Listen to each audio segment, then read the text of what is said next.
Oke, baik pemirsa, Assalamualaikum warahmatullahi wabarakatuh dan selamat malam. Jumpa lagi bersama saya di acara Kopi Literasi hanya di Melu TV, Channel Timur Terpercaya. Malam hari ini kita akan membahas tentang program yang menarik dari Prabowo. Sampai saat ini arus penolakan terhadap program MBG di berbagai daerah terus terjadi, tidak terkecuali Provinsi Maluku Utara. Dan untuk membahas masalah ini, kami telah menghadirkan Direktur Manut Institute. Assalamualaikum Pak. Waalaikumsalam. Dan di sebelah kanan saya ada politisi Gerindra Provinsi Maluku Utara, Bung Ahmad Tahir. Assalamualaikum. Waalaikumsalam. Ya. Sebelum saya ke politisi Gerindra, saya ke Koim. Koim, MBG ini apakah harus dilanjutkan atau dihentikan? Ya. Saya kira kita tidak bisa langsung soal MBG-nya. Iya. Karena ini ada keterkaitan dengan soal-soal yang lain. Iya. Untuk itu saya berpikir bahwa Republik ini pergantian presiden ke presiden kok tidak ada perubahan yang signifikan yang dirasakan oleh rakyat Indonesia.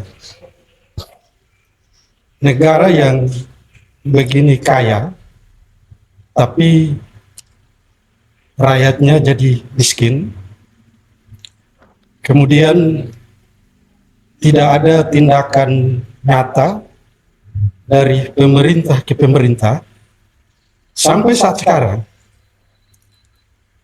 Dari hal-hal seperti itulah, maka pemerintahan Prabowo saat sekarang itu Prabowo ini berpikir yang penting jadi presiden.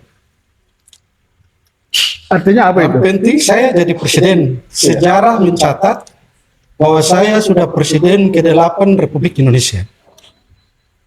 Itu yang mungkin dia buat sejarah itu, sehingga dia terbuai dengan kedudukan dia sebagai seorang presiden. Kemudian kelihatannya Prabowo sebelum jadi presiden itu visi misinya itu kalau kita ikuti luar biasa hebatnya. Tapi setelah jadi presiden justru tenggelam semua itu. Tidak ada yang kita bisa banggakan dari seorang Prabowo untuk Indonesia ke depan lebih baik. Dia mempunyai program yang tiba masa tibakan.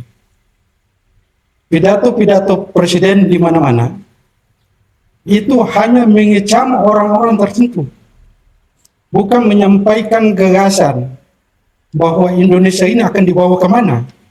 Tetapi dia hanya menyampaikan ada yang nyinyir-nyinyir. Saya akan mengejar koruptor sampai di Antartika. Tapi kenyataannya kan justru di sekeliling dia orang-orang koruptor, pelaku-pelaku korupsi semua. Ini jadi persoalan. Kalau dia mau kejar koruptor, harusnya orang-orang di sekeliling dia itu dia harus duluan dia ganti itu orang-orang itu. Kemudian lagi, kabinet Prabowo ini kan kabinet yang gemuk. Ya. Menteri dan wakil menteri itu lebih 100 orang. Iya, tepatnya 120 ya. Ya, lebih dari 100. Sementara dia minta supaya daerah-daerah itu efisien. Sehingga dana alokasi umum daerah itu dipotong sampai 30%. Itu dalam rangka efisiensi. Tapi justru di sana di pusat tidak efisien. Dia membentuk satu pemerintahan yang gemuk, ya, tidak merit sistem. Ya, jadi itu pengaruhnya dalam pelaksanaan program.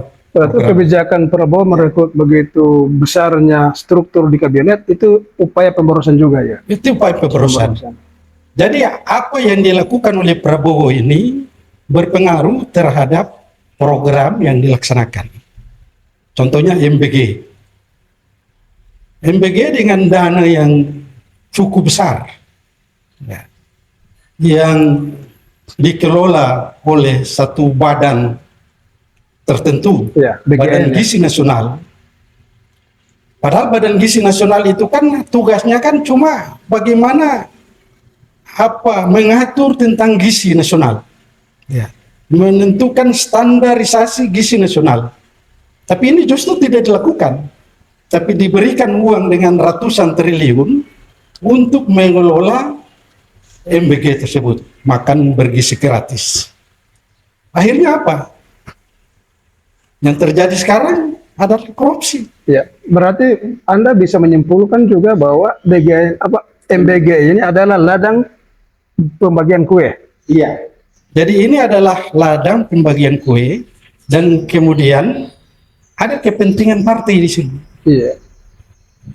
Sasaran Prabowo itu adalah bagaimana 2029 itu Gerindra bisa menang Mempertahankan dengan kemajuan. program MBG dan Koperasi Merah Putih. Oke, saya akan konfrontasi pernyataan Koim dengan Pak Ahmad sebagai politisi senior Gerindra. Anda melihat apakah pernyataan Koim itu tadi ada terjadi di partai Anda? Ya. Bahwa MBG ini adalah salah satu ruang untuk mendistribusikan kue-kue yang dilimpahkan dari melalui BGN. Saya menghormati Pak Im ya. Iya. Beliau punya pengalaman di dunia politik ya. Itu sudah ya cukup malang melintang untuk Maluku Utara. Pernah jadi anggota DPRD Dan pimpinan DPR juga. kabupaten, ya kan. Kemudian juga beliau juga pernah menjadi pimpinan DPRD Provinsi Maluku Utara dan punya pengalaman di banyak banyak organisasi. Saya sangat menghargai beliau karena pengalamannya itu. Iya. Tapi dari apa yang disampaikan Pak Im tadi, kalau orang Ternate bilang itu kayak orang tumburafo. Artinya Maaf apa? ya, tumburafo bangun tidur naik, terus begitu lihat, oh ada kapal mau tenggelam. Iya. Kapal mau tenggelam, ini pasti akibatnya nakoda belum pengalaman. Misalnya kayak begitu ya kan? Iya, iya. Nakoda belum pengalaman, terus diumumkan kemana-mana bahwa ini bahaya, jangan naik kapal ini akan tenggelam karena di sana nakoda tidak berpengalaman. Padahal nakoda yang yang membawa kapal ini adalah nakoda yang memang sudah mahir, sudah menguasai navigasi, nakoda yang memang sudah tahu kondisi lautnya, di mana ada karang, di mana ada dan seterusnya. Artinya nakoda ini nakoda yang memang sudah sangat berpengalaman. Dan perlu diragukan Ya, lagi. jadi yang saya mau bilang itu kapal itu adalah Indonesia saat ini dan nakoda itu adalah Haji Prabowo Subianto. Kenapa saya bilang begitu? Karena Prabowo Subianto ini tidak bisa dilihat pada saat Anda mendengar pidato, apalagi yang cuma sepotong-sepotong apa yang disampaikan oleh beliau. Iya kan? Pak Prabowo ini punya pengalaman tentang kondisi Indonesia itu sudah terlalu lama. Punya pengalaman tentang kondisi Indonesia sudah terlalu lama dan beliau tahu untuk untuk membangkitkan Indonesia menjadi negara besar, itu beliau tahu caranya, ya kan? Caranya bagaimana ini itu semua beliau tahu persis. Dan kalau Pak Im bisa mengetahui sesungguhnya Prabowo itu seperti apa dalam membangun republik ini, silakan Pak Im bisa ikuti jejak digitalnya beliau. Sebelum beliau mendirikan Partai Gerindra, beliau sudah bicara tentang MG ini. Iya kan? Sebelum beliau mendirikan Partai Gerindra, beliau sudah bicara soal ketahanan pangan, beliau sudah bicara soal kebocoran dan seterusnya, ya kan? Yang ribuan triliun, puluhan tahun itu dibiarkan. Itulah kondisi Indonesia dan itu sudah diketahui Prabowo. Tapi Sebelum beliau dirikan Partai Gerindra. berarti jauh sebelumnya ya. Jauh sebelumnya itu beliau sudah tahu persis kondisi Indonesia seperti apa. Jadi ketika beliau menjadi presiden, saya mau luruskan apa yang dikatakan oleh Pak Im tadi.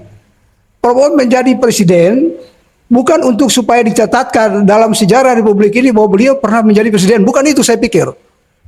Pak Prabowo menjadi presiden karena ingin merubah kondisi Indonesia yang beliau sudah ketahui puluhan tahun yang tidak bisa dirubah oleh Pak Ma, presiden-presiden sebelumnya. Saya ingin mempertegas kembali pernyataan beliau tadi bahwa sebelumnya beliau sangat menaruh harapan bahwa dengan terjadi pergantian kepemimpinan terutama di negeri ini, Prabowo itu adalah solusi sebagai pemimpin yang membawa bangsa ini lebih baik. Tapi tetapi dalam perjalanan pemerintahan keinginan atau ekspektasi itu jauh panggang daripada api. Saya pikir bangun republik ini kan besar ya Indonesia ini ya kan. Tidak bisa ini kan Prabowo memimpin baru 1,5 tahun. Dilantik 20 Oktober 2024.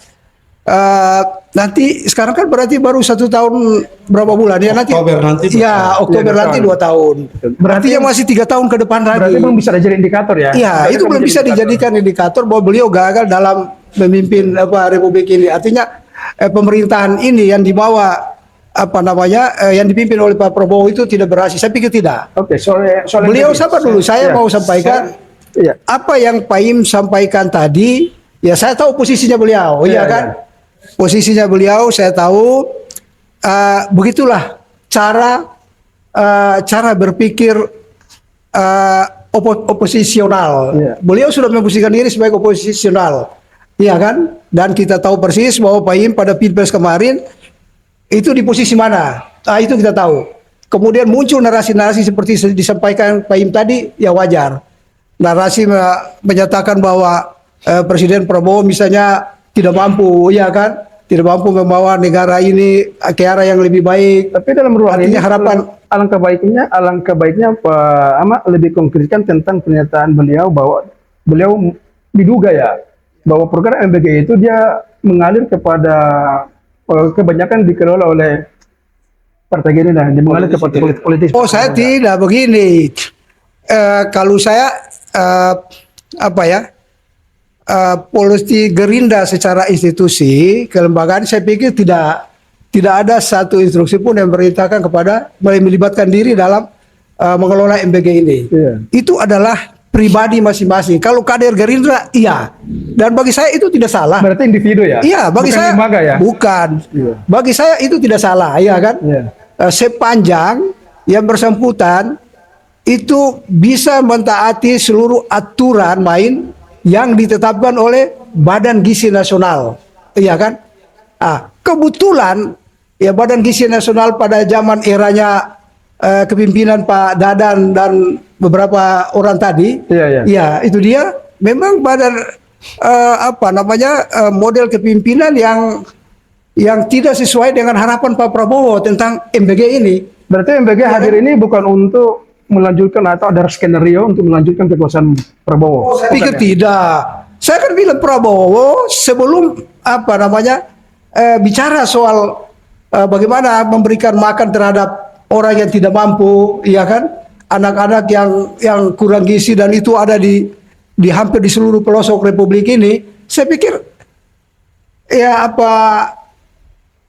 bukan berarti arahnya itu beliau bikin program MBG, program prioritas, bukan saja MBG ya. Iya. Ada sekolah rakyat, kemudian ada lagi desa koperasi desa Merah Putih, kemudian lagi ada kampung nelayan ya, desa nelayan dan seterusnya. Itu bukan tujuan supaya beliau bisa menang di Pilpres 2029, bukan itu. Iya. Dan memang itu sudah dipikirkan oleh beliau, dan karena saya kira dari sejak awal itu Gerindra sendiri sudah membuat pernyataan bahwa Prabowo dicalonkan presiden pada tahun 2009. Ya.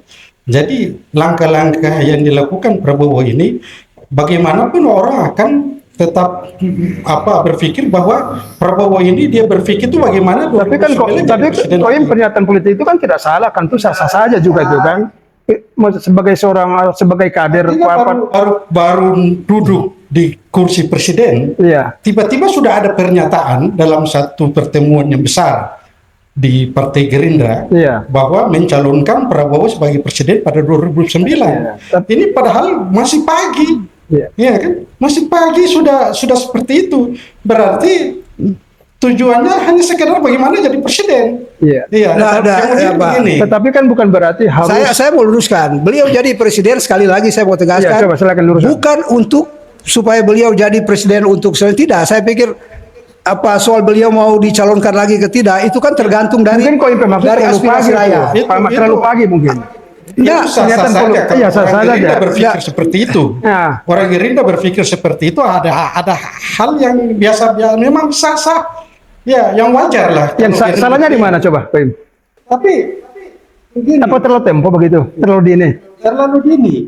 Iya, seolah-olah bahwa jabatan itu yang dikejar, bukan programnya yang dikejar. Saya pikir Apalagi Prabowo ini kan tidak punya pengalaman mengelola pemerintahan. Tidak ada, walaupun secerdasnya Prabowo yang orang tahu dia cerdas, tapi dia tidak memiliki pengalaman bagaimana mengelola pemerintahan. Ya, kalau tidak Iya. memiliki, kalau dalam perspektif koin seperti itu, harusnya Prabowo harus seperti apa misalnya? Kita ambil contoh Jokowi, sejelek-jeleknya Jokowi, tapi pemerintahannya orang nilai masih bagus. Nah, Iya.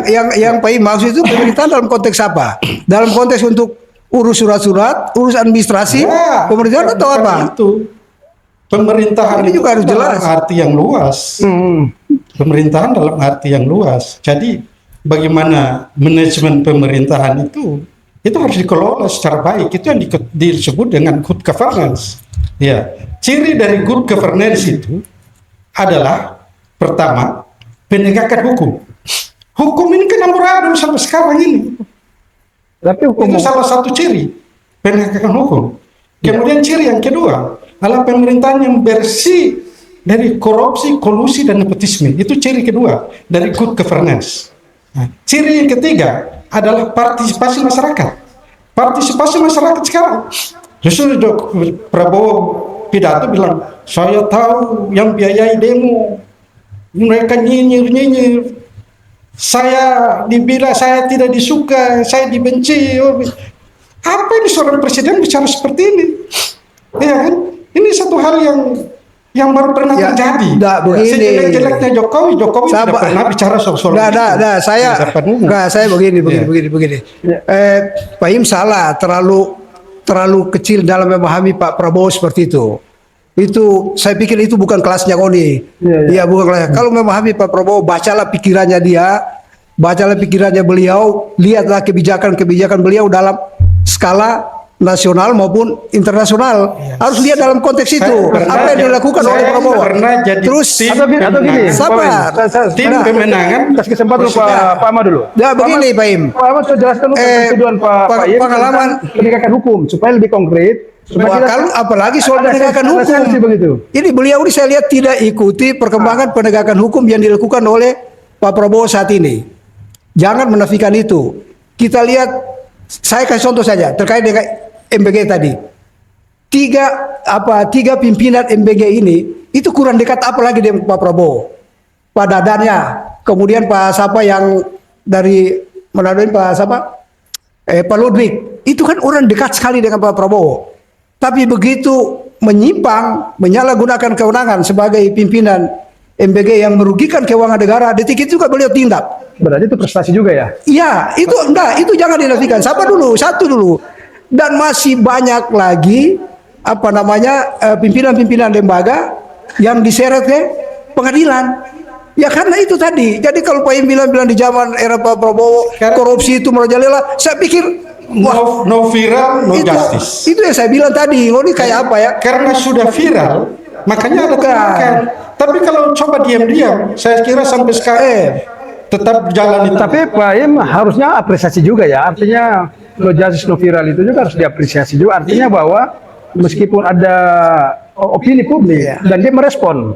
Seperti yang dikatakan Pak Ahmad tadi bahwa 3 petinggi BGN tadi artinya bahwa itu menjadi fakta ya. Iya. Pendidikan hukum ya. Bukan. Maksud saya tidak ada keinginan dari diri sendiri untuk melaksanakan itu, untuk bagaimana mengambil tindakan.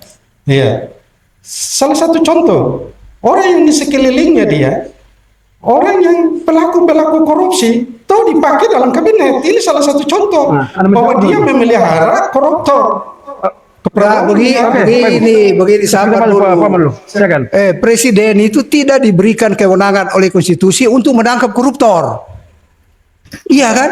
Yang menangkap koruptor itu adalah kejaksaan yang punya kewenangannya, iya kan? KPK punya, Tapi dia bukan memelihara presiden. orang-orangnya. Loh, presiden sudah membuka sudah menorong siapa saja yang berani melakukan tindak pidana korupsi di negeri ini. Beliau tidak pernah mengurus siapapun dia, apakah kawan, apakah lawan dan seterusnya, itu akan disikat. Artinya Pak Ahmad akan menyampaikan bahwa beliau itu tidak pernah bunuh begitu. Oh tidak, meskipun dekat. Tidak. Dalam hal penegakan hukum itu justru di era Pak Prabowo inilah yang orang-orang yang tadinya tidak terungkap pada era-era sebelumnya semua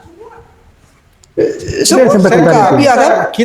Kita semua ingin, iya kan? Bagaimana Prabowo bisa melakukan perubahan terhadap negeri ini sehingga rakyat itu betul-betul merasakan kesejahteraannya. Loh, proses perubahan sudah dilakukan.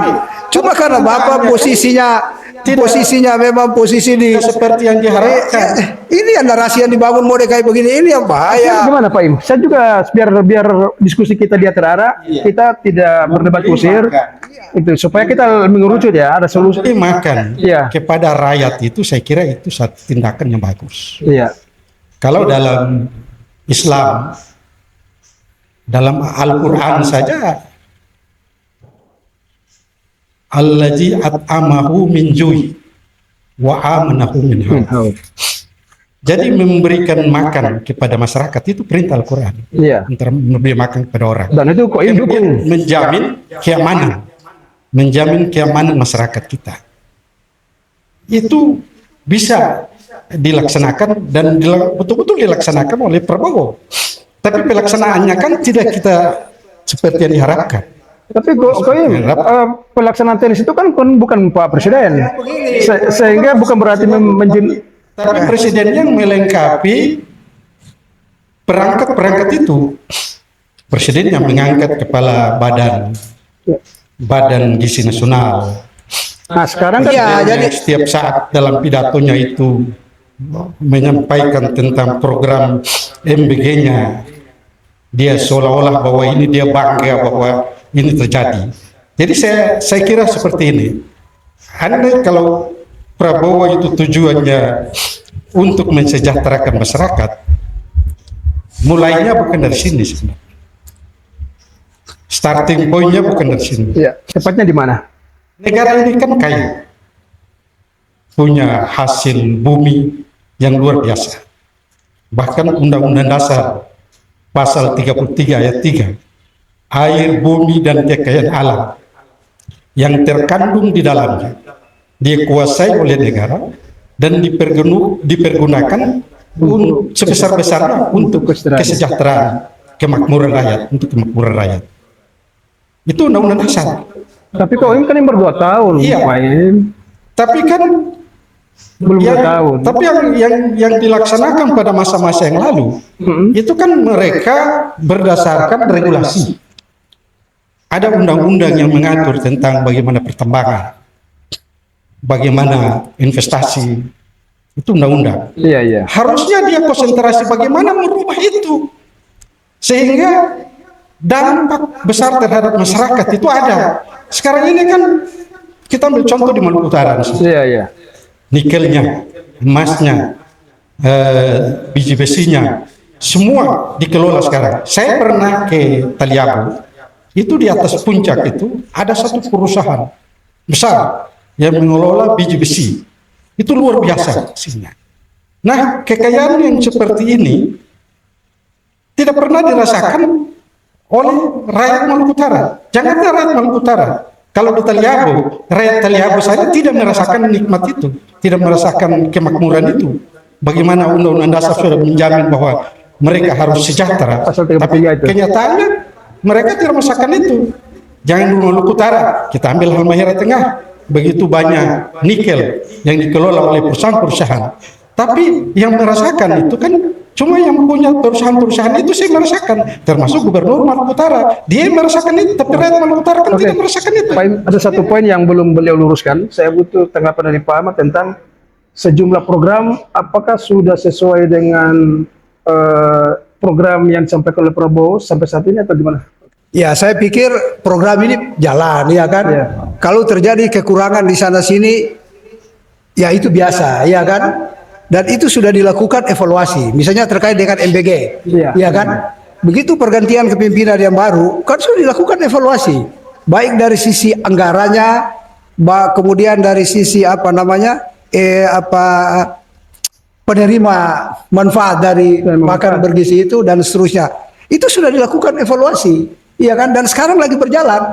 Ya Artinya kita bahwa tunggu. harus apresiasi ya. Loh iya, Apresiasi iya. bahwa Dan Pak Prabowo serius soal ini. Iya. Soal apa MBG ini beliau serius sekali karena ini menyangkut kepentingan bagaimana orang-orang yang anak-anak sekolah yang di kampung-kampung, di desa-desa, di pojok-pojok kampung ini apa namanya pulau-pulau ini banyak kan belum pergi sekolah dengan perut kosong, ya kan? Nah, ini beliau keinginan beliau itu supaya apa yang dirasakan oleh anak-anak sekolah di kota, oleh ibu hamil di kota, oleh ibu menyusui di kota, oleh anak balita di kota itu dirasakan juga oleh apa namanya anak-anak yang di Kampung Tanjung, di desa-desa, iya, di desa-desa, termasuk Provinsi Maluku Utara. Iya, itu keinginan Pak Prabowo itu sudah dari dulu. Kalau ada kesalahan teknis atau penyimpangan itu kan bukan berarti harus ditimpakan kepada Prabowo. Itu pertama. Iya. Ya, kita melihat MBG, beliau ini mungkin melihat MBG cuma nasi di atas piring, lauk yang ada di atas apa namanya omprengan itu. Tapi beliau lupa bahwa MBG ini itu memberikan manfaat lain juga terhadap ini apa namanya pergerak ekonomi di daerah ya, di daerah. ya di lingkungan di mana SPPG dapur itu ada. Karena apa? Saya bilang begitu. Karena MBG ini kan terkait dengan apa? Namanya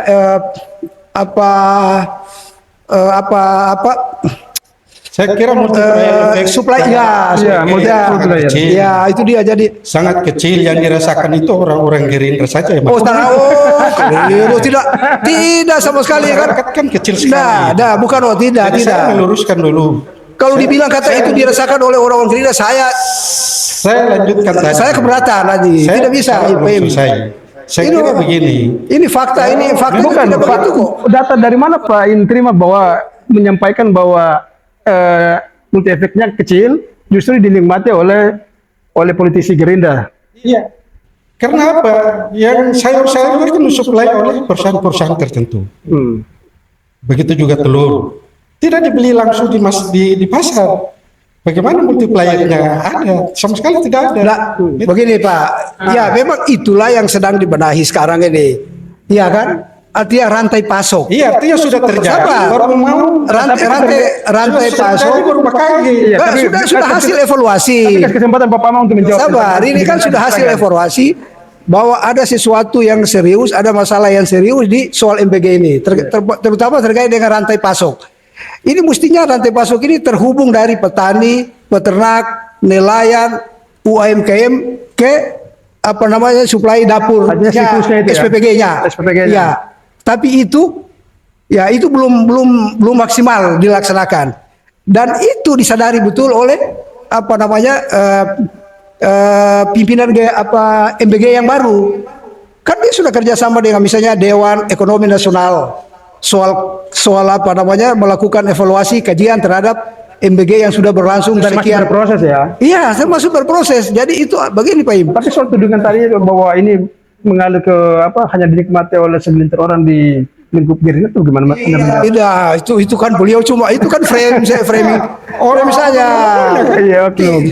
Tidak boleh mengeneralisir dari Gerindra. Tidak ada salahnya. Sekalipun itu sekalipun itu kader Gerindra, tidak ada salahnya. Itu yang saya bilang tadi. Sejauh? Ya, sepanjang dia tunduk, dia taat pada aturan main yang ditetapkan oleh Badan Gizi Nasional. Mekanismenya ya? Iya, tidak. Ya Pak Im juga bisa punya SPPG, tidak ada aturan yang melarang kok. Iya kan? Jadi ya kebetulan kader Gerindra. Bukan berarti MBG harus gimana Pak Im? Kalau misalnya dia di mata Pak Im bahwa MBG ini tidak bermanfaat untuk banyak orang, lantas gimana program ini? Kedepannya seperti apa? Ya, bagi-bagi saja kepada orang tua siswa itu supaya nanti dia masak sendiri. Jadi tidak usah berproses dalam bentuk makanan. Tidak perlu repot-repot, tidak perlu bayar bangun dapur, tidak perlu bangun ini. Iya, itu anggarannya lebih besar. Jadi kalau andai kata uang itu distribusikan kepada orang tua wali murid, itu saya kira tidak sampai 300 triliun lebih. Saya pikir ini jadi catatan Sabar. penting juga ini. Iya. Pak Ahmad. Bukan, Pak Im punya data bahwa satu SPPG berapa tenaga kerja yang terrekrut di situ, baik relawannya maupun apa yang tadi Iya, saya jadi bilang. rekrutmen tenaga kerja kan. Iya, itu yang saya bilang tadi apa rantai pasok itu kalau memang ini betul-betul maksimal, saya pikir kehadiran MBG ini luar biasa bermanfaat. Jadi, Tidak hanya bagi tadi begini, saya bilang. kita harus membandingkan. Kalau itu bilang merekrut tenaga kerja, kemudian kita bandingkan dengan orang tua sendiri memfungsikan diri untuk memasak pada Ya, anaknya. menyiapkan makanan menyiapkan anak. makanan untuk anaknya. Saya kira Lebih efektif mana? ini lebih utama orang tua memasak sendiri dibanding dengan merekrut tenaga tapi gizinya berkurang. Orang tua ini pasti yang- memperhatikan ini yang beliau salah anaknya itu berpikir. sesuai dengan gizinya. Tidak mungkin orang tua Begini, membiarkan Berarti anak- Koim meragukan standarisasi gizi yang sedang disiapkan oleh. Nah, saya lihat kan banyak orang buang makanan di mana. Nah, saya lihat beliau ini Nah. tidak punya apa ya, tidak punya pengetahuan terkait Referensi. ya referensi tentang apa keberadaan MBG itu sendiri. Pak Im harus tahu bahwa relawan yang bekerja di dapur apa MBG, SPPG ya, yang SPPG. bekerja di situ itu bisa banyak juga yang dari orang tuanya si siswa. Banyak juga orang tuanya siswa yang bekerja di situ. Artinya apa? Dia kan dapat penghasilan. Ada penghasilannya, kemudian anaknya juga apa mendapat apa namanya ini suplai gizi yang selama ini jarang begitu ya Banyak didapati. sekali orang tua Iya, dan mereka semua. siswa yang saya pernah ketemu di mana-mana itu. Di mana ketemunya? Ini buktinya. Mengatakan kemarin bulan Ramadan itu banyak anak-anak yang membawa pulang itu makanan. Bulan Ramadan dibagi makanan, MG dibagi, bawa pulang. Itu makanan dibuang. Bilang apa makanan itu untuk buka puasa lebih enak daripada makanan yang dibawa itu. Oke, Pak Ahmad dan Koim dan Pak Ahmad, karena waktu kita terbatas, kita konkretkan diskusi kita malam hari ini. Alangkah baiknya MBG ditiadakan atau dilanjutkan. Dilanjutkan tapi diserahkan kepada orang tua. Wali orang tua wali muridnya.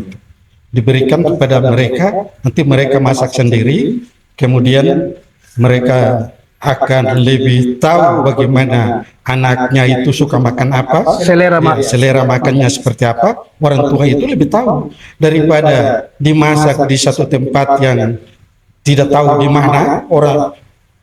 Bahkan sekarang guru-guru itu mengeluh, bilang justru ini menyita jam mengajar. Guru-guru mengeluh karena bukan saja diantar ke sana langsung dibagi begitu saja, tapi memerlukan waktu yang cukup lama untuk Ya, membagi. tapi saya kira apa yang disampaikan oleh Pak ini menjadi catatan penting juga. Nanti itu mungkin masuk dalam bagian evaluasi. Iya kan? Tetapi saya sudah tangkap bahwa program tetap dilanjutkan asalkan diberikan dan silakan kepada orang tua. Oke. Ya. Pak Ahmad, silakan. Ya, saya senang. Artinya Pak Im sudah mengakui bahwa MBG, kehadiran MBG itu penting. Ya. Dilanjutkan. Itu sudah cukup, sudah bagus. Soal teknis itu lain. Ya, soal ini.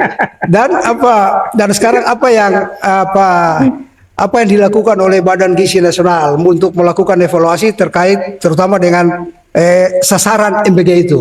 Ya kan sekarang kan sasarannya lebih kepada 3B itu.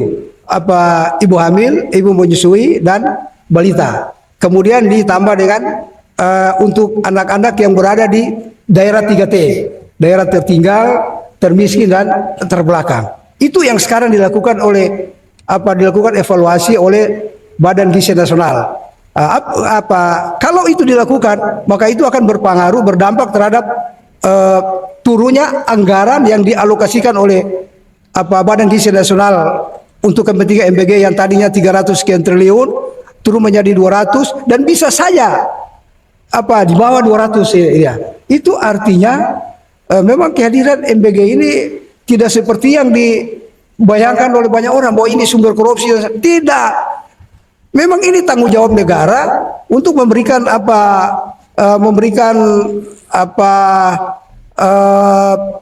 suplai gizi yang lebih berkualitas kalau saya Ini untuk masa depan anak cucu kita, iya, generasi kita, Pak Im. Jadi bukan soal kepentingan Pak Prabowo untuk tidak. Memang sudah keinginan Pak. Sumber korupsi juga tidak bisa kita. Di mana saja, jangan di MBG. Kalau sumber korupsi tergantung dari mental masing-masing orang. Tidak bukan karena ada MBG di sana sumber korupsi. Saya pikir nanti kita lanjut lagi. Biar beliau sampaikan dulu untuk closing statement. Iya. Soal saya pikir harus klarifikasi tentang oknum-oknum dari politisi partai Gerindra dalam program ini. Kalau saya soal tadi yang disebutkan Pak Im, ini lebih banyak politisi Gerindra, saya pikir bagi saya tidak ada masalah itu. Iya kan, tidak ada yang salah.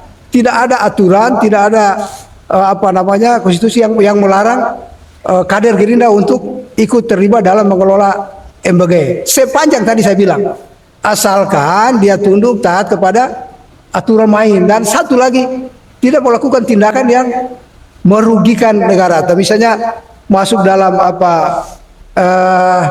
tindak pidana korupsi atau marab kan yang terkait dengan anggaran MBG misalnya. Kalau itu tidak dilakukan, saya pikir Pak Im juga bisa. Apalagi Pak Im tadi sudah menyadari bahwa MBG perlu dilanjutkan. Ya saya juga terima kasih. Itu artinya Pak Im sudah menjadi bagiannya Gerindra. Oke, saya pikir diskusi tinggal nanti sudah ada titik temu, iya kan? bahwa MBG tetap dilanjutkan, tetapi dengan berbagai evaluasi teknis. Oke, Pak Menteri, terima kasih atas diskusi Anda, dan Pak Im terima kasih sudah hadir. Nanti kita cari tema yang lain. Ini menarik juga ini. Cuma sayang sekali waktu kita terbatas. Nanti kita jadwalkan kembali dalam tema dan dalam konsep yang lain. Oke, terima kasih. Baik pemirsa, demikianlah bincang ringan tapi berat juga bersama dua narasumber yang luar biasa dari politisi Partai Gerindra adalah partai berkuasa yang notabene milik dari Presiden Prabowo Subianto, dan beliau adalah salah satu aktivis yang saat ini sudah menjabat sebagai Direktur Malut Institute. Terima kasih Pak Im atas atensi Anda. Baik, terima kasih pemirsa. Demikianlah diskusi kita malam hari ini. Nantikan di acara berikut.